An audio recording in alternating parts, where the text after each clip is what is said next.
Okay, well, I'll have to warn you that sometimes you gotta go down before you can come up, and sometimes you have to go through the darkness before you come into the light. Tell me more before we go. Tell me more. Well, all right. Boy, I'll am tell I you. glad we don't have like a locked-in time frame, like the cameras aren't going to shut off, the people aren't going to walk out. Like we could go a little bit longer because you could tell me about you have to go down before you go up. Yeah. Well, this is also part of embodiment. It's like, it's not just up here, like it's down here too. And I've tried to bring that into my poetry. So for the last decade, practically, I've been working on a poem and a book. It's called I Am the Singularity. And I could share a little bit of it. I am the singularity. I am the singularity, right?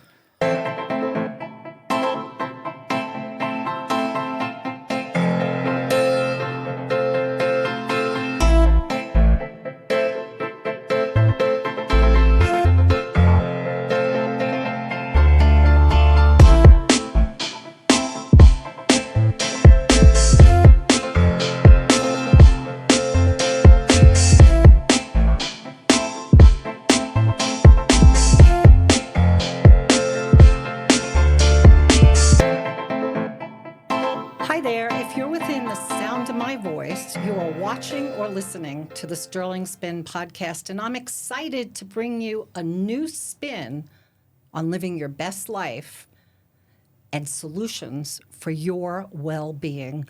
I'm Liz Sterling, and now today's program, my guest is Marco Morelli. He's the founder of the Cosmos Co-op. He's the editor-in-chief of Metaphysics Journal and publisher of Untimely Books.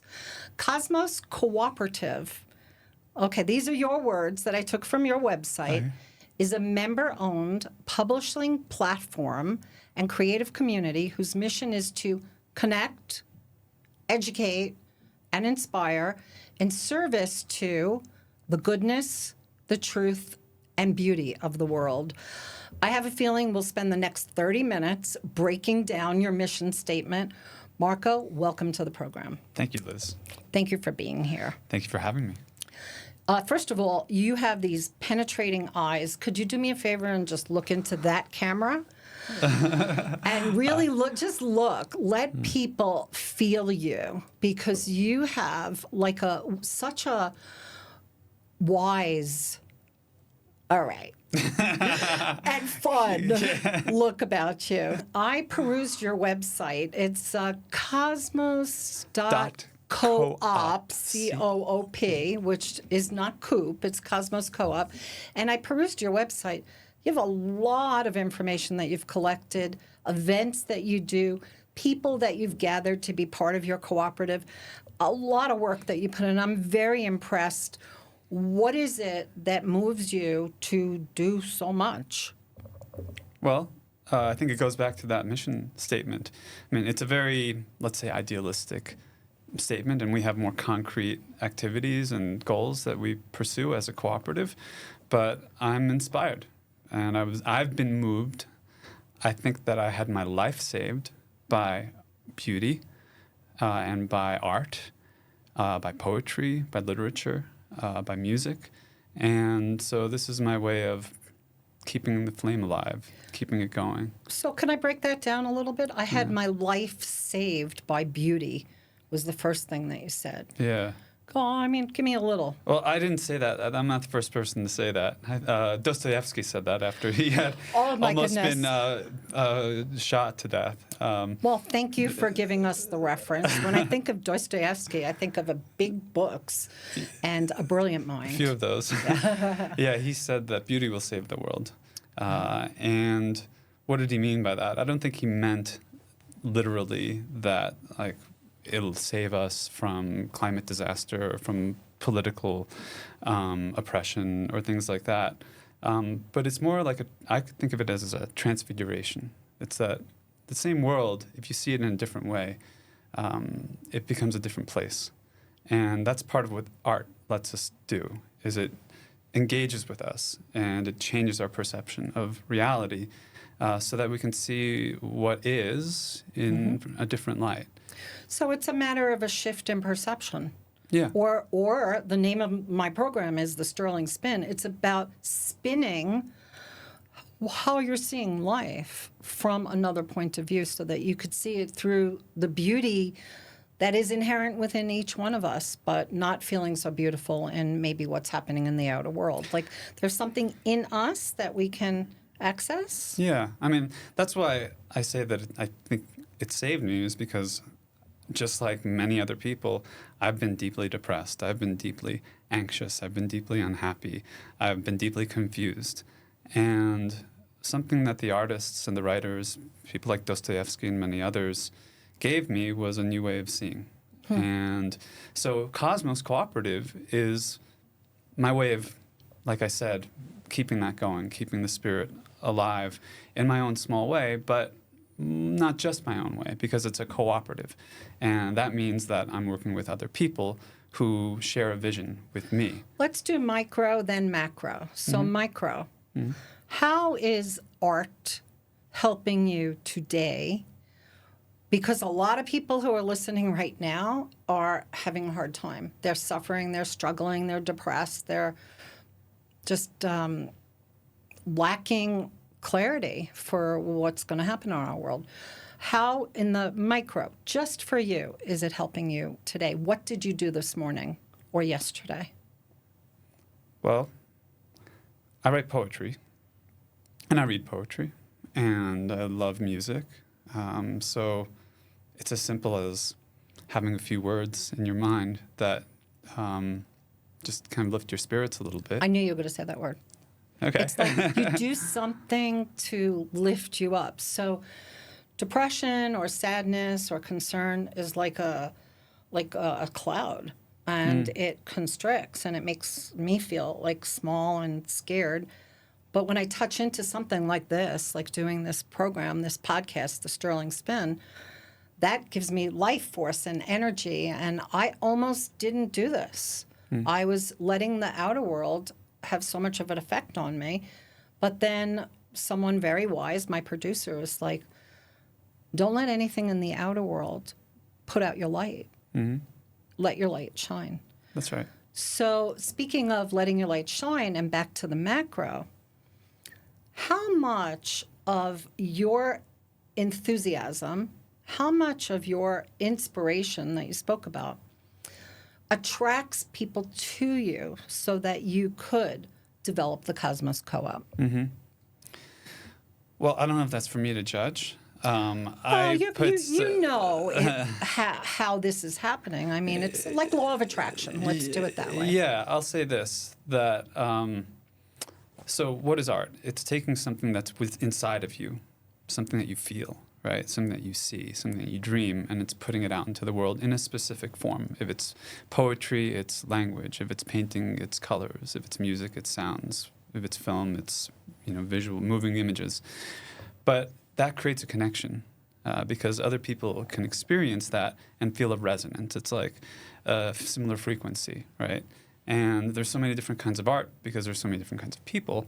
Right. And when you hear something that really moves you and that touches you and that seems to say something that you feel like you could have said yourself or reflects an experience that you've had in your own way, then it creates a connection between you. So I think that part of what I've done and what I'm doing is I take things in from the world. I read, I watch, I listen. I know other people, I listen to their stories, and then somehow I process it through my own system, and I put it out. And I do it through poetry, I do it through these events, I do it through this cooperative, I do it through our publishing, and it's like all these tentacles that go out that create connection points for people to see themselves reflected and to realize that they're not alone, right, and that there are other people who are weird and freaky and interesting and like want to see the world in a different way and want to do things differently. And here's the cooperative part of it, is we can work together on it, and we can create structures that enable us to work together more effectively. So that's why it's a cooperative and not just like Marco's show or something like that. Right. It's like I actually want to build a showcase. Like I've seen you showcase other people. It's like you hold your hands out and you say, okay, let me show you the people who are part of the cooperative. We're all part of each other. We're helping each other. These are some of the programs that you've been doing that are in person that attract people and bring them together. You do online work and then you do in person. I want to think of producing this show as like a cooperative to bring enriching, nourishing information to other people so that they too can have something to uplift them. It's these are heavy times. But I don't feel any heaviness when I'm with you right now. Like you've used that word transfiguration. And I heard it and I was like, that is a really intriguing word. You're saying that art and beauty can transfigure an individual and bring them to a feeling of connectedness with life or possibly something larger than themselves. That's how I was originally told that spirituality is. Spirituality is feeling that you are part of something that's larger than you.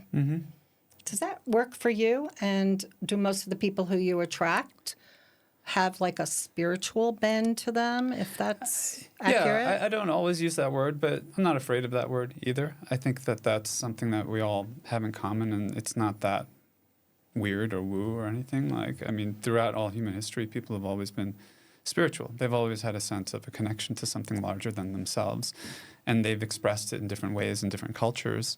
And something weird about our culture, Western, so-called Western civilization and modern and technology is, we've had the death of God, supposedly, and everything is just matter and everything is just, atoms and quantum particles since bouncing Einstein came around. along and told us that there's nothing but mostly space. Yeah, except Einstein was also deeply spiritual. And, He was. And he believed in a greater being. I think he understood it differently than many people do.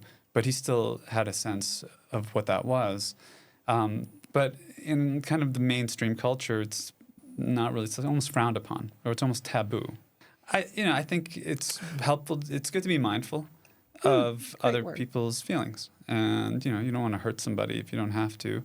At the same time, that's part of doing art is to say what you see as true, and if some people are unhappy with that, that's a learning opportunity for them. Would you please let the listeners of the Sterling Spin podcast know where they can get more information, how they could join the Cosmos Co-op? And then I'd like you to tell us about a few of the people who you've featured, because you have a division of publishing. Yes, thank you. You're welcome. Our main website is cosmos.coop, cosmos.coop. That's like the umbrella organization. That's the cooperative organization. And then we have a few different projects. So the first one is called Metapsychosis. There's some metaphysics in there. You mentioned that. But I'm like, I could barely say the word. It's a funny word. I kind of made it up. But that's another story. We'll save that one for next time, part two. Okay. Metapsychosis.com, but it's a great site. It's a literary and arts journal, and we publish like twice a week essays, poetry, music, visual art, film, music. That's probably where we mainly publish. Should people get to see that once they join or get onto your website? That is all freely available. Okay. So you go there. We do have Go where? Metapsychosis.com. And we do have a patron program, so you could join. We do reading groups, writing groups. We have an online forum, a community forum called Infinite Conversations, and that's at infiniteconversations.com. Wow. And then you mentioned publishing. So we have an imprint called Untimely Books. And to date, since 2022, we've published 7 volumes. That's great. Yeah, thank you. Yeah. It's not just me. It's a team of editors. My wife, Kayla, is a designer, and certainly the authors. But it's a mix. It's science fiction, poetry, philosophy, memoir, short stories. Like a little bit of everything. A little bit of everything. And smatterings. we're of this and not that. limited to one genre. I say that we're transgenre or genre fluid. So the main website is cosmos.coop, Yeah. cosmos.coop, That's no right. dashes or underlines No, or underscores you or got it. anything like that. People are going to get to Marco Morelli, who you're the visionary. You're the one who conceived. I mean, it's okay. Like, sometimes my ego will be like, don't say I'm the one who did it. It's like, no, it's a cooperative, or others were part of it, or people gave you inspiration. But you were the one who had this vision? The way I think of it and have I don't mean to experienced challenge it, you. no, it's okay. It's almost like I was the soil in which the seed was planted, and I nurtured the seed within myself and brought it forth. How was that seed planted? Was it a dream that you had in the middle of the night, or while you were That's writing? a long story, but I guess I opened myself up to it. Uh-huh. Yeah, I just said, Okay. I asked for it. Oh, so I went like this, and you were like, no, it's like that. You open yourself up to it. I was going to like it came down, and Because you were like, no, otherwise I opened. we'd be here for another hour. But Okay, we've done hour-long conversations before and then some. because, I have this thought in my head, and maybe somebody is thinking it. To me, like, there's a word that keeps popping up into my head, and I know it's a stereotypical word. I'm thinking, wow, he's such an intellectual. Mm-hmm. And of course, an intellectual is like mental. And then I say to myself, but he's an artist. It's like so holistic. Mm-hmm.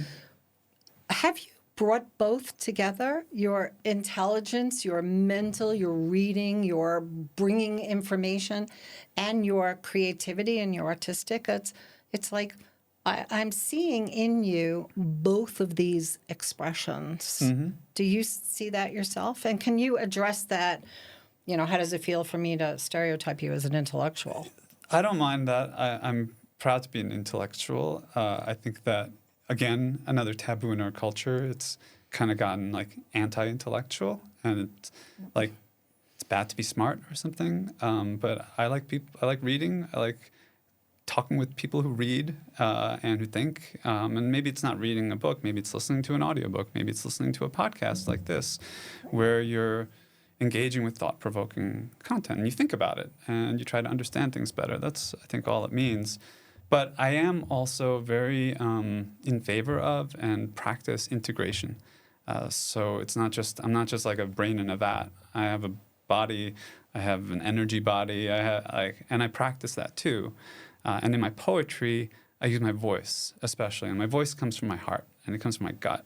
So I think that I bring together like the mind and whatever I study or whatever I'm thinking about with sound, with embodiment, I like with that's heart. a good word. Yeah, embodiment. Yeah. That to me is as important. I think that's the perfect word to describe what I was looking for. I don't want to hold you up here as an intellectual. I'll hold you down there as an. You're an embodiment of both, and I think that that's really beautiful. So you've mentioned your poetry a couple of times. So maybe there's something that as we move toward closing up the show, and this is the Sterling Spin podcast that you're listening to. Hey, I'm Liz Sterling, and we want you to please subscribe right this second. Look and see the subscribe button, and then there's a little bell, and you can hit the bell, and that will notify you whenever a new program comes out, which is our intention is weekly. We all have good intentions. And also, feel free to share it or leave a comment, and I would really appreciate it. Thank you so much. So let's have you take the embodiment of you, Marco Morelli, and put it into sharing with us, if you would, some of the words that you give life to that could lift us up. So I'm sure you had a feeling I was going to ask you to do that, but please lift us up. Okay, well, I'll have to warn you that sometimes you gotta go down before you can come up, and sometimes you have to go through the darkness before you come into the light. Tell me more before we go. Tell me more. Well, all right. Boy, am I'll I tell you. glad we don't have like a locked-in time frame, like the cameras aren't going to shut off, the people aren't going to walk out. Like we could go a little bit longer because you could tell me about you have to go down before you go up. Yeah. Well, this is also part of embodiment. It's like, it's not just up here. Like it's down here too, and I've tried to bring that into my poetry.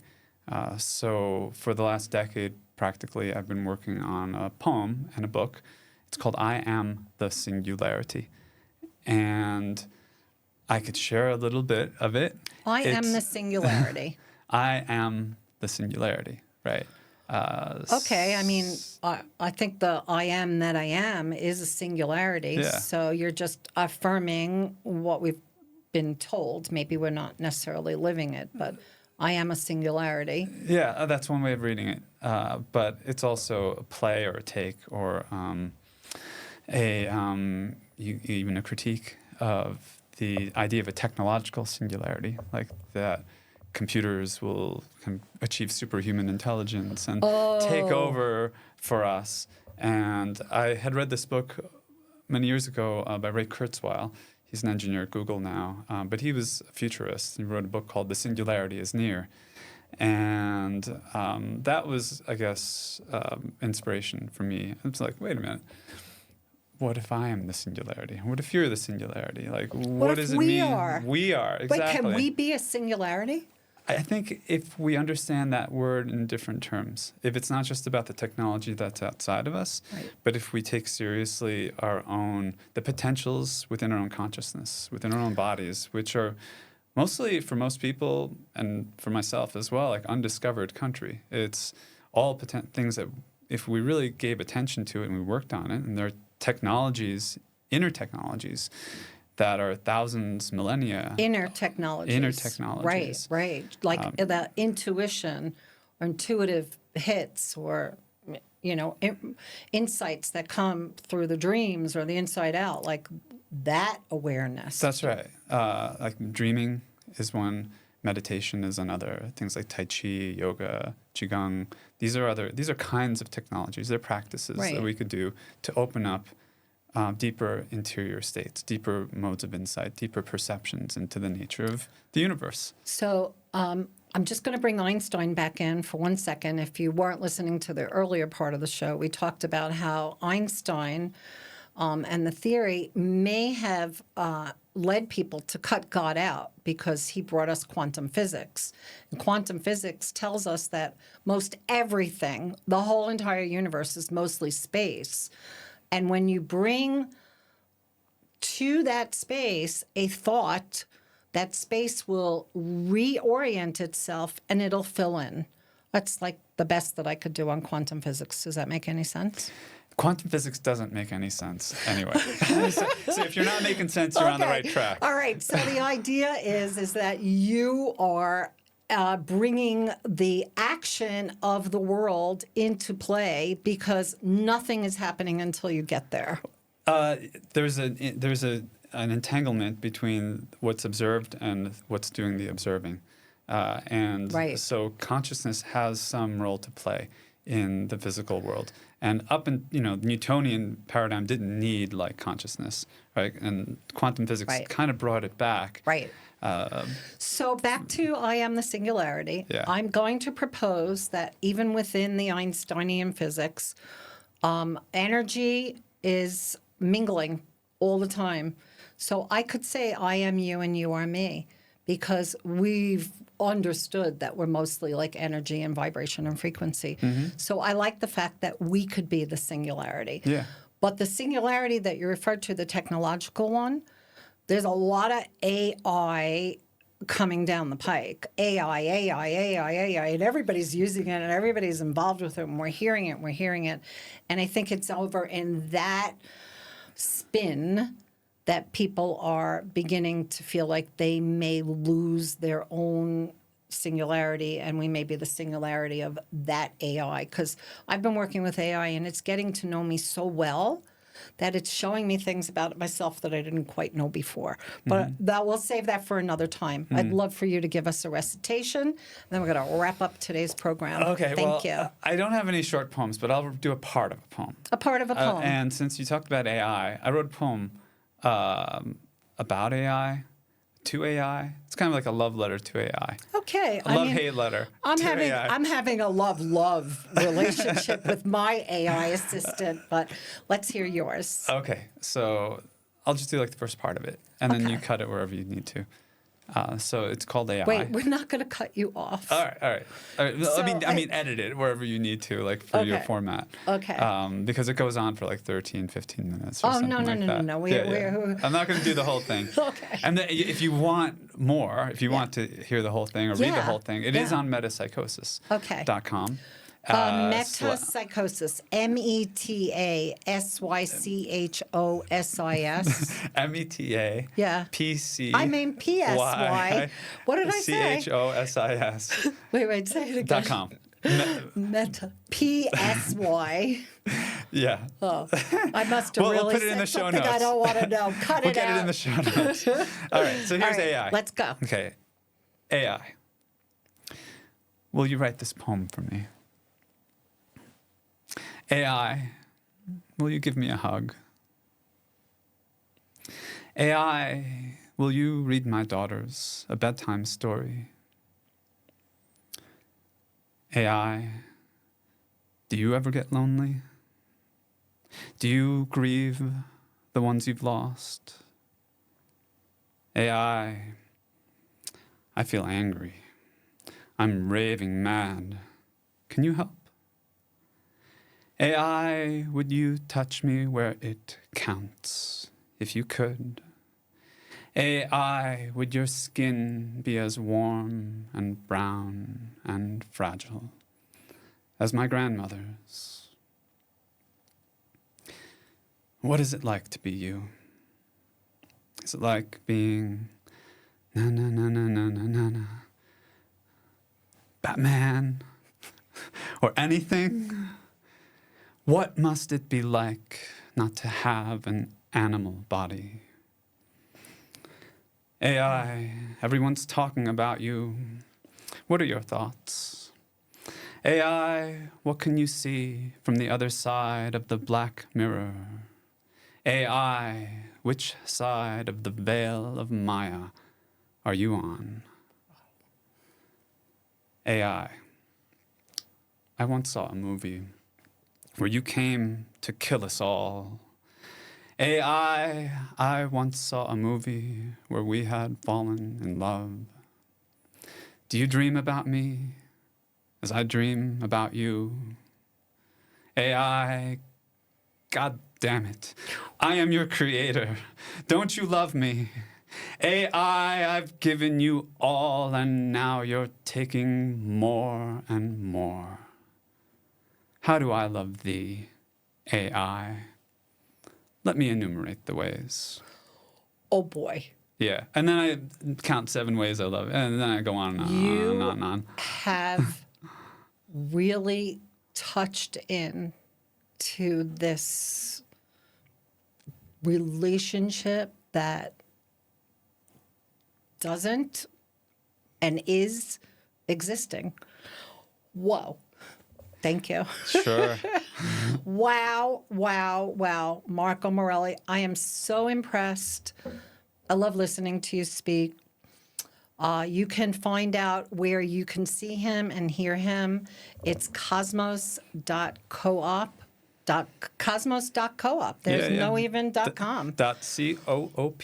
That's it, cosmos.coop. And you've been listening to the Sterling Spin podcast. I'm Liz Sterling. Thank you so much for joining us. If you would please hit the subscribe button. You can hit that little bell that's here on YouTube, and that'll allow you to be notified when we have a new show that drops, which should be every week. Yay! And thank you so much. Please tell a friend to tell a friend and leave a comment, because I'll be reading each and every one of them.